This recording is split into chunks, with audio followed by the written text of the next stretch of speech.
Bem-vindos ao JKCast, o podcast de economia, finanças e investimentos, com José Cobori. Sejam todos muito bem-vindos a mais um episódio do JKCast. Novamente comigo aqui, me acompanhando e ajudando, Ed Cobori. Tudo bom, Ed? Tudo bem, vamos aí para mais uma semana, né, os últimos do ano, e tá até conversando com o professor antes, né, talvez a gente tenha algumas novidades aí para o ano que vem, inclusive se vocês tiverem sugestões aí no formato do podcast, deixar aí nos comentários do vídeo.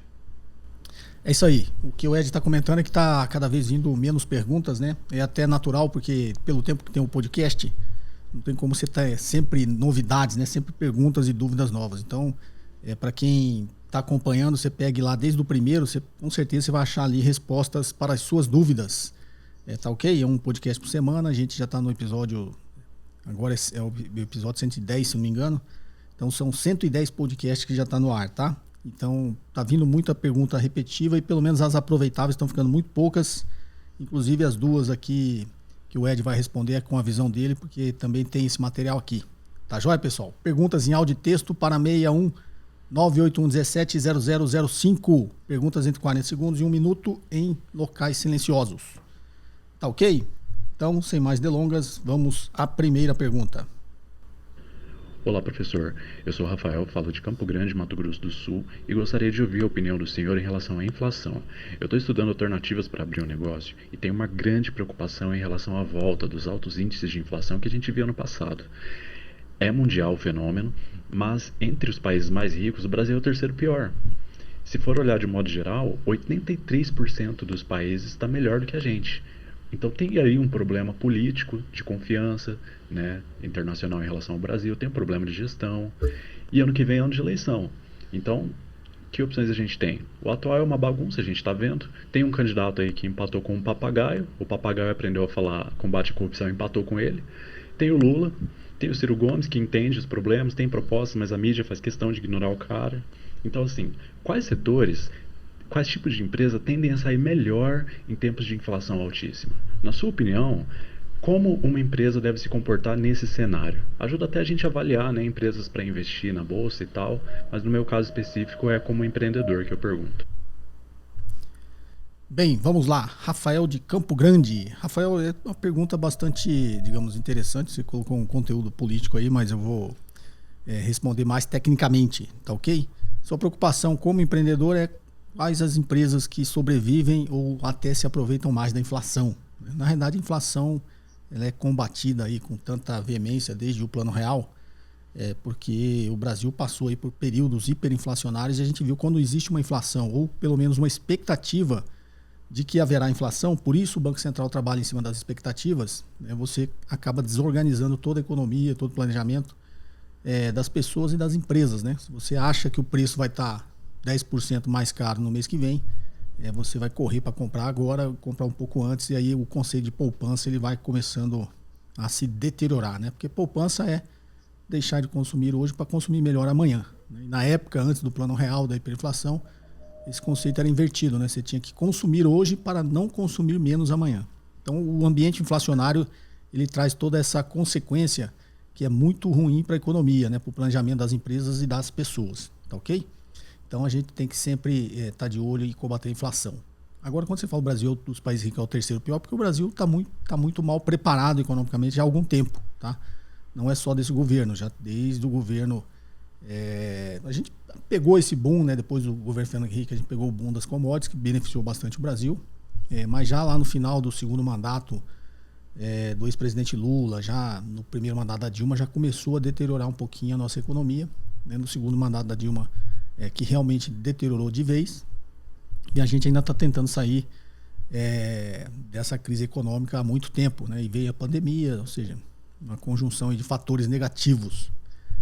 A inflação no Brasil é alta porque a gente também tem um problema do câmbio, né? O Brasil é um país que exporta commodities. A gente só fabrica e é forte em commodities, né? Agrícolas, minerais, metálicas. Então o Brasil vende matéria-prima e commodities o preço é definido em dólar. Né? Então a gente é refém aí de uma precificação que não somos nós que determinamos. E a gente importa muita coisa com valor agregado, né, para a nossa economia. Então a gente exporta matéria-prima e importa produtos com valor agregado. E produtos com valor agregado têm uma margem muito maior, né? E é um conceito de marketing. Se você tem uma commodity, o que define é o preço, né? O que define a compra é o preço. Se você não tem um produto diferenciado, o que define a compra é a diferenciação que você tem nesse produto, tá ok?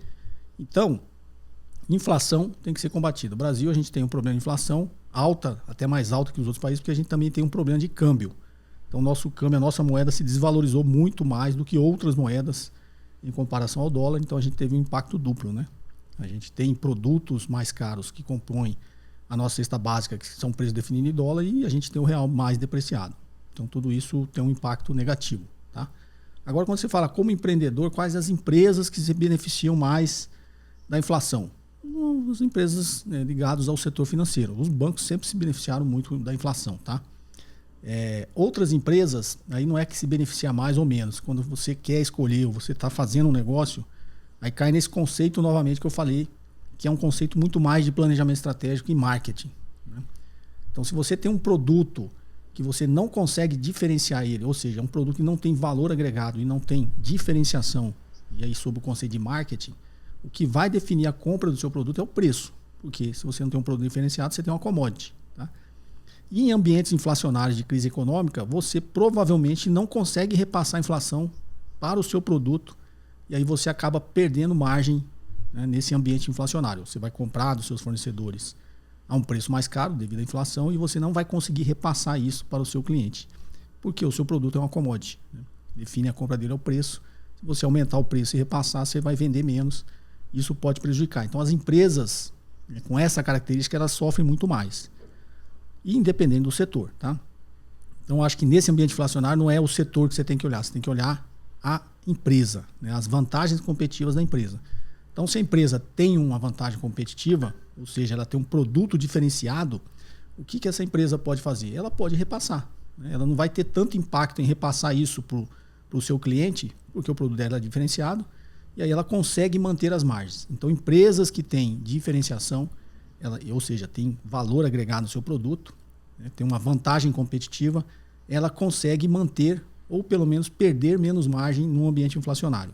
Empresas que não têm, que vendem commodities, né, ela não consegue diferenciar, ou seja, não vai conseguir repassar o preço para o seu produto e vai deteriorar as suas margens, tá? Então, nesse ambiente, eu acho que é muito mais importante você olhar isso e muito menos setor, né? Você olha as empresas que realmente fazem a diferença e conseguem agregar valor e diferenciar o seu produto. Tá joia? Ed, algum comentário aí sobre esse assunto? Não, só lembrei aqui que eu estava conversando com os colegas, né, sobre essa temática de repassar, né, o preço ao consumidor, e a gente usou o case lá do Nubank, né? Ela é querida lá pelos clientes, chama até eles de fãs, mas o que o mercado, né, diz muito é, putz, será que quando ela começar a cobrar, ela vai conseguir, né, manter esse nível de encantamento, de continuar superando expectativas dos clientes? Então, quando você fala essa questão de inflação, segue essa mesma linha, né? Então, putz, será que a empresa ela vai conseguir manter os consumidores no momento que ela precisar reprecificar os seus produtos, repassar isso lá no seu serviço? Então, é uma coisa que a gente precisa se atentar na hora de analisar ali e entender como um todo, né, se ela vai ser beneficiada ou não por esse tipo de movimento econômico. Legal, Ed. É isso aí. Então, acho que ficou bastante claro, né, até com o exemplo do Ed, Rafael. Você como empreendedor, então você tem que se preocupar muito mais aí em como você conseguirá repassar, né, esse preço para os seus clientes, e você só vai conseguir isso se você tiver uma diferenciação no seu produto, tá ok? Esse é o segredo, é muito menos econômico e financeiro e muito mais de estratégia de produto, estratégia de marketing. Tá joia? Vamos lá. A próxima pergunta. Bom dia, professor José Cobori. Sou Luciano de Goiânia, Goiás. Minha dúvida é o seguinte, sobre aluguel de ações. No caso, o doador deixa de receber os proventos, os dividendos da empresa, e o tomador passa a receber esses benefícios? Ou como é que fica? Bem, essa vai ficar para você, Ed, é aquele caso que eu falei, depois no final eu relembro vocês aqui desse assunto. Vamos lá? Então, Luciano, isso é até uma dúvida muito recorrente entre os investidores, né? Eles acham que essa é uma desvantagem de você alugar a ação, visto que você, né, tá dando a possibilidade daquela pessoa ficar com aquele ativo seu, né, e ganhando um rendimento por isso. E as pessoas falam, putz, né, se não tá mais comigo esse ativo, será que eu vou receber dividendos ou não? E para ser bem direto na sua pergunta, é sim, você recebe. Na verdade, ele é debitado lá da conta de quem você emprestou e, né, e é repassado lá para sua conta da corretora. Então, meio que ele recebe, mas como ele não é o dono daquele ativo, ele é repassado lá para você depois. Né? Então, essa é uma dúvida recorrente. E aí, só para complementar, né, ver se depois o professor vai falar o que ele já abordou em outros podcasts, mas a desvantagem de você fazer esse tipo de aluguel é porque ele é muito manual. Então, você tem que ficar entrando lá na sua corretora, ver quem está querendo, né, ver a demanda para alugar aquela sua ação. Depois tem que ver lá uma tabelazinha na B3, qual que é a média que o pessoal está cobrando para fazer esse tipo de estratégia. Então você tem que ficar lá fazendo por um, vendo os contratos. É lógico que hoje em dia tem algumas corretoras, inclusive a que eu uso, né, que eles fazem essa custódia remunerada, ou seja, você só aprova lá e eles mesmos pegam os ativos que você tem e fica fazendo esse tipo de negociação, só que é cobrado uma tarifa, né, para fazer esse tipo de coisa, né, você terceirizar, vamos dizer, esse aluguel. Tem a questão da declaração de imposto de renda anual. Lógico que a gente também vai receber isso consolidado lá da corretora, mas talvez, né, você tendo que fazer muitas vezes isso lá no seu imposto de renda, talvez fique chato, você perca ali 1 hora, 2 horas a mais, tendo que colocar essas informações. Outra desvantagem é que você perde o direito de voto na Assembleia. Isso provavelmente, né, para mim e para a maioria dos ouvintes, não vai ser uma desvantagem, visto que a nossa proporção, né, na ação é tão pequena que nosso voto não vai ter nenhuma interferência ativa ali na empresa, mas para grandes fundos, né, talvez não faça sentido eles terem esse rendimento das ações, apesar, né, de possuir uma quantidade bem expressiva, mas ele prefere, né, para ele é mais relevante estar ali no conselho administrativo, opinando, vendo, né, como que a empresa pode criar vantagem competitiva frente aos seus concorrentes. E a última desvantagem é que você não pode se desfazer da ação durante esse período. Então, eu deixei esse contrato de 1 mês, durante esse mês, né, você não vai poder se desfazer da sua posição. E aqui lembrando, né, que algumas corretoras hoje em dia já possibilitam você fazer isso caso ela encontre alguém, né, para te substituir. Mas na maior parte das vezes, né, isso não acontece, então você pode acabar perdendo essa liquidez. Então, vou precisar do dinheiro, vou precisar vender, e você não vai poder enquanto o contrato de aluguel não foi encerrado. Então você tem que colocar essas desvantagens na balança, ver se faz sentido, lembrando que os dividendos vai entrar na sua corretora. E lembrando também que recentemente, né, a B3 ela liberou o fundo imobiliário para esse tipo de aluguel. Antes já podia BDR, já podia ETFs. Lógico que não vai ter a mesma liquidez, não vai ter a mesma demanda por ações, mas caso você, né, queira ter essa estratégia de ter um rendimento extra a partir do aluguel, né, e você tem essas outras classes de ativos, talvez faça sentido você colocar lá na sua corretora. Então, né, coloque na balança, vê se faz sentido essa questão de, putz, vai perder tempo, né, porque é muito manual, você vai perder o direito de voto, você vai ter que gastar mais tempo lá na sua declaração de imposto de renda, e durante esse período, né, você não vai precisar se desfazer da ação, né, caso você precise desse montante aí de volta. Legal, Ed. Bom, eu acrescento só que esse assunto já foi abordado, né, como o Ed lembrou, sobre ex-dividendos, sobre aluguel de ações, inclusive em podcasts até recentes, tá? Então, se você quiser ver esse conteúdo aí, dá uma procuradinha aí nos podcasts anteriores que você vai ver que eu falei sobre esse assunto, mas o Ed acrescentou bastante aí o que eu não havia abordado. Tá joia? Vamos à próxima agora em texto. Olá, professor Cobori, sou Cássio de São Paulo e acompanho o senhor desde o início do podcast e do canal. Minha dúvida é sobre os juros pagos pelos títulos públicos. Eu achava que os juros dos títulos pré e IPCA+, eram definidos pela Selic atual, mas agora entendo que são definidos pelo DI Futuro. Se o DI Futuro indicar queda, os juros pagos são menores e a renda variável sobe como um todo, indicando mais estabilidade e menos aversão ao risco. Estou certo? O índice é o DI1FUT. Qual é o prazo desse índice? E qual a diferença para o DI1FUT 23, 24, 25, etc? E qual a utilidade desses últimos? Muito obrigado. Então vamos lá. Cássio de São Paulo. Bom, primeiro obrigado aí por acompanhar o canal desde o início, né, e os podcasts. Eu vou aqui, como diria Jack Stripador, por partes aqui, porque você fez várias colocações. Para eu não me perder aqui, eu vou respondendo. Então você botou, minha dúvida é sobre os juros pagos pelos títulos públicos. Eu achava que os juros dos títulos pré e IPCA+, eram definidos pela Selic atual.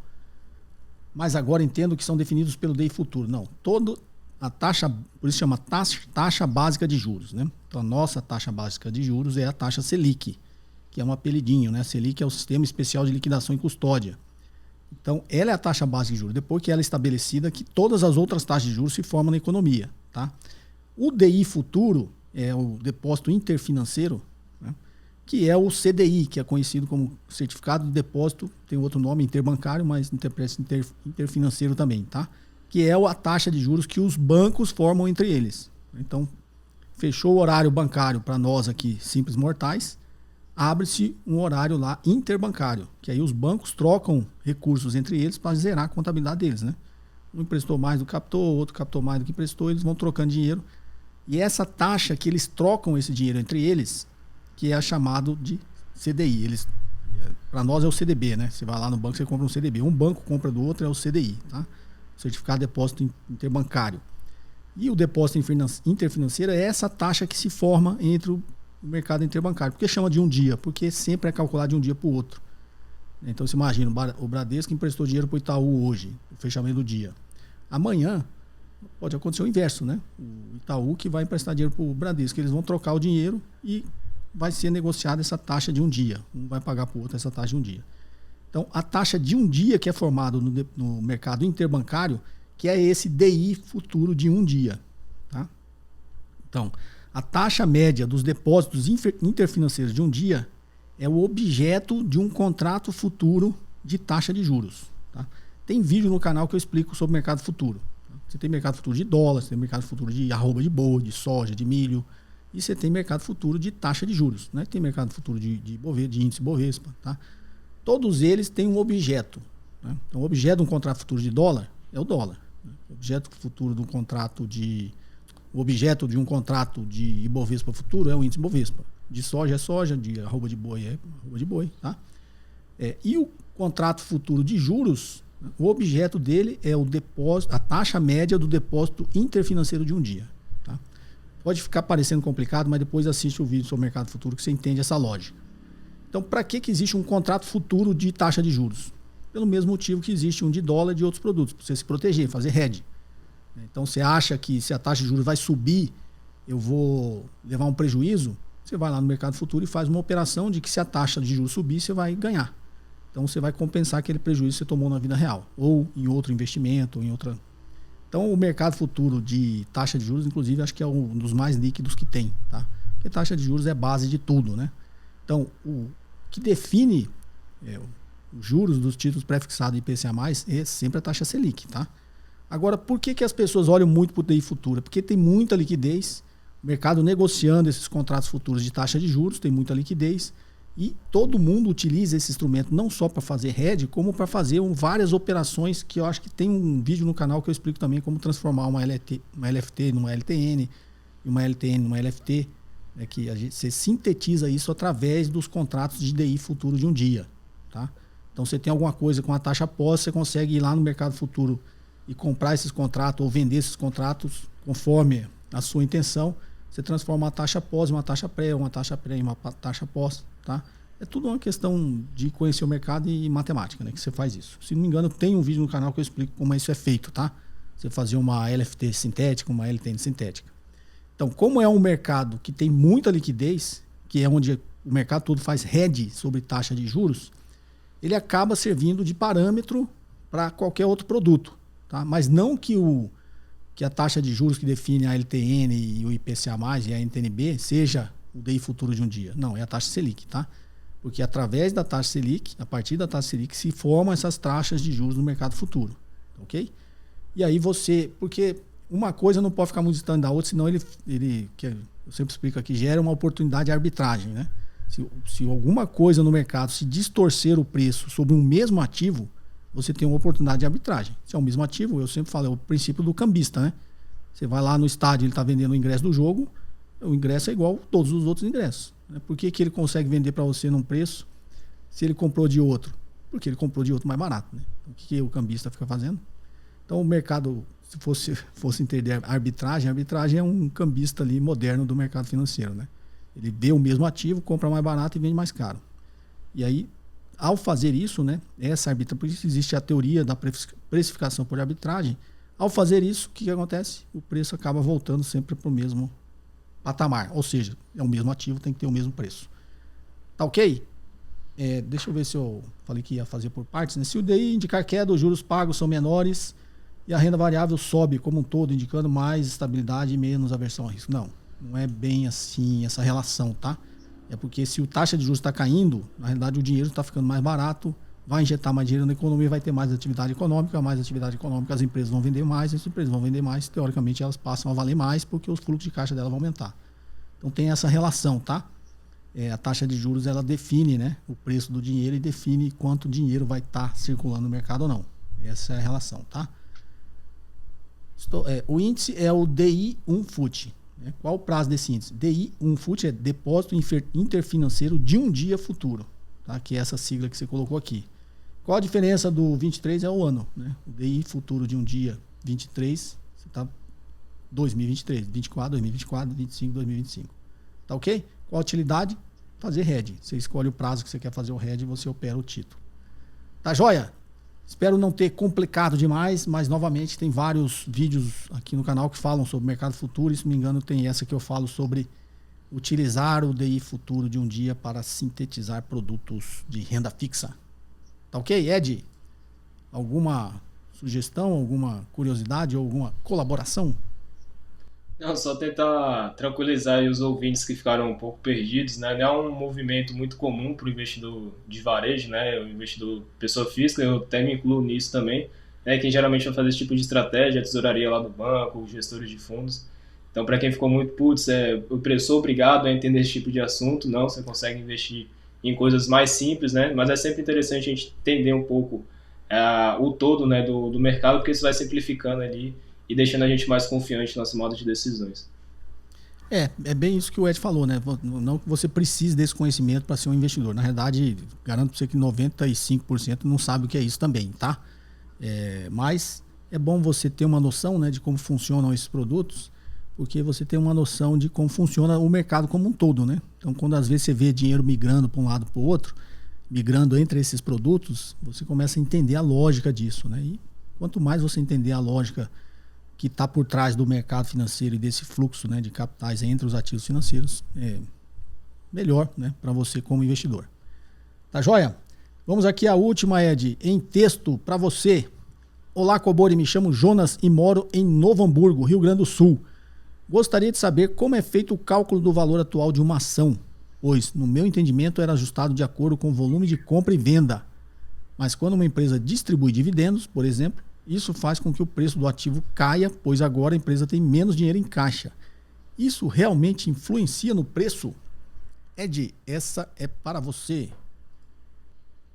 Vamos lá, Jonas.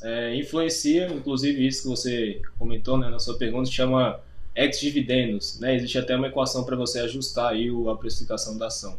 Mas a outra parte da sua pergunta também faz sentido, né?